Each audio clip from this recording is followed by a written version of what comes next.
doing something illicit, like maybe actually reading the Constitution of the United States.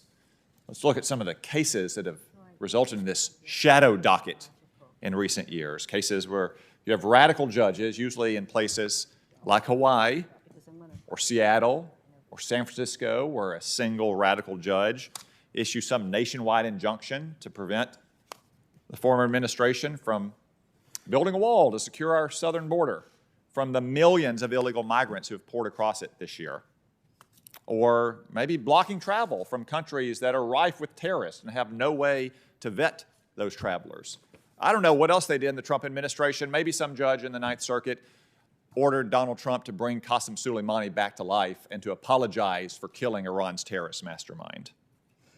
Or look at some of the cases on the shadow docket in which you had radical governors in places like Nevada and California who would block Christians from going to church to worship God while they allowed liquor stores, marijuana shops, and casinos to stay open.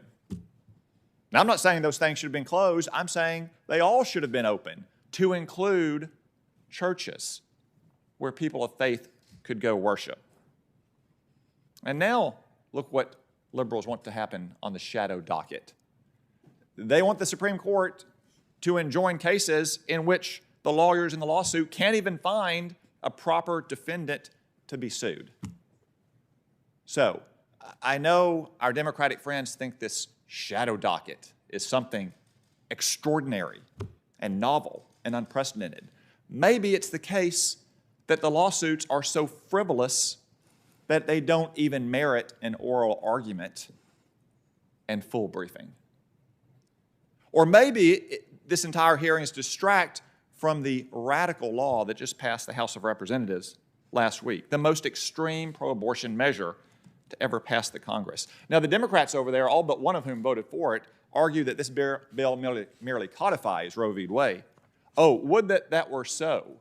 Roe v. Wade, though wrongly decided, at least acknowledge our people's legitimate abiding interest to protect innocent life before a child is born.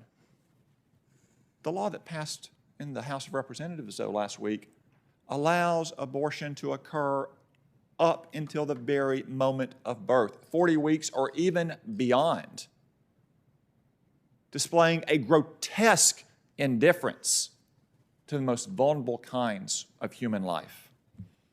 I remember when my son was in the NICU, it was adorned with photos on the wall matching, on the one hand, a small child that had been born at 30 weeks or 28 weeks or even 23 weeks, sometimes so small it was held in the palm of a doctor, to the picture of that child at age 5 or 7 or 11 performing in a ballet, running through a field of flowers, all of whom would have been subject to the most grotesque and abusive kinds of abortions under the bill the House of Representatives just passed. The Democrats have come a very long way on the question of abortion.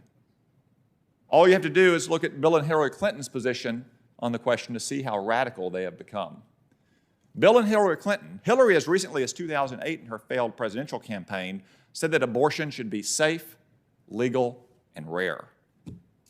Not many Democrats would say that today. Ms. Howard, would you agree with Bill and Hillary Clinton that abortion should be safe, legal, and rare? I would think that there's a lot of options that we could put in place that would limit the need for abortion in terms of supporting health care for women, access to contraceptives, making sure that they have insurance coverage or Medicaid coverage. There are many things that we could do that would give them more of a choice in their own how they have health care so that they don't necessarily have an unwanted pregnancy. But when they do have one, I think they have a right to make the decision about whether or not they want to continue that pregnancy.